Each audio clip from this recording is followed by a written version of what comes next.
अथ भूतनादगीतासु द्वितीयोऽध्यायः। श्रीभगवानुवाच मायावृतं तदा ब्रह्मन् विराड्रूपेण वर्तते। अहमेव विराड्रूपी भूयः शृणु महामते। पुनश्च मत्तस्त्रिगुणाः तेभ्यश्चाथ त्रिमूर्तयः सृष्टिस्थित्यन्धकर्तारो सम्भवन्ति धरापते। शुद्धे ब्रह्मणि चित्तञ्च घटयेतिति जन्म च विनश्यतीति वेदेषु भूयो भूयो वदन्त्यतो। कर्तुं वादञ्च मार्गोऽपि नास्ति नूनं नराधिप।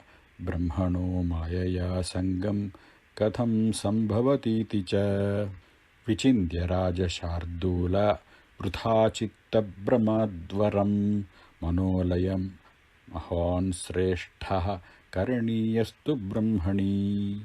यस्त्वगाधे महाकूपे पतितो भून्नृपोत्तम तस्माद् आरोहणोपायम् अविचिन्त्य सुमूढधीः तत्र स्थित्वा चिन्तयेच्चेत् कूपस्योद्भवकारणं कथं तीरञ्च सम्प्राप्तुं शक्तः स भवति प्रभो। सम्यग्वेत्तुं परं ब्रह्म कार्यं सद्गुरुसेवनं नो चेत् काणावुभौ स्पृष्ट्वा दन्तिनं तौ च वादिनौ बभूवतुर्यथा राजन् तथा वै सम्भविष्यति। पुरान्धौ द्वौ महाभाग न शक्तौ द्रष्टुमप्यहो स्पृष्ट्वा तु दन्तिनं ज्ञातुं कामिनौ मोदसंयुतौ हस्तीपस्यान्तिकं प्राप्तौ आज्ञया तस्य सादरम् एकस्तु कर्णे पस्पर्श शुण्डायां दन्तिनोपरः इभस्य रूपं सर्वं च ज्ञातवन्तौ बभूवि च इति सञ्चिन्त्य गतयो तयो वादो महानभूत्।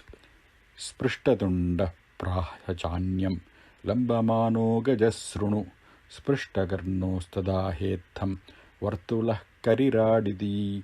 एवं तयोर्वादिनोस्तु कश्चिदागत्य पूरुषः तत्र ज्ञात्वा तयोर्वादं प्राहतौ पारमार्थिकम्।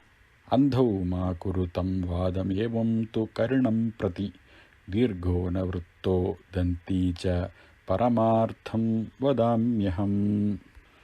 इत्युक्त्वा करिणः साक्षात् परमार्थाकृतिं तयोः बोधयित्वा ययौ राजन् पुमान् स्वैरगतिर्यथा। तद्वद् गुरुवरेणाथ सशक्तो ब्रह्मवेदितुं मदुद्भवाश्च त्रिगुणा मयि लीना भवन्त्यतः तदाहं निर्गुणो भद्र भविष्यामि धरापते। पुनश्च सृष्टिकाले तु सगुणस्यां न संशयः। मां निर्गुणं तु मत्वा ये स्मरन्ति मनसा तदा तेषां तु चिद्घनेनानन्दमयोऽहं सम्भवामि भो। ये वा भजन्ति सहसा सकलाशुभघ्नं भक्त्या च मां गुणयुतं सकलामरेशं तेषां तु कन्मषमशेषमहो निहत्य दास्याम्यहं सपदि निर्जरनाथलोकम्। इति श्रीब्रह्माण्डपुराणे श्रीभूतनाथ उपाख्याने श्रीभूतनाथगीतासु ब्रह्मज्ञानयोगो नाम द्वितीयोऽध्यायः समाप्तः। अथ श्रीभूतनाथगीतासु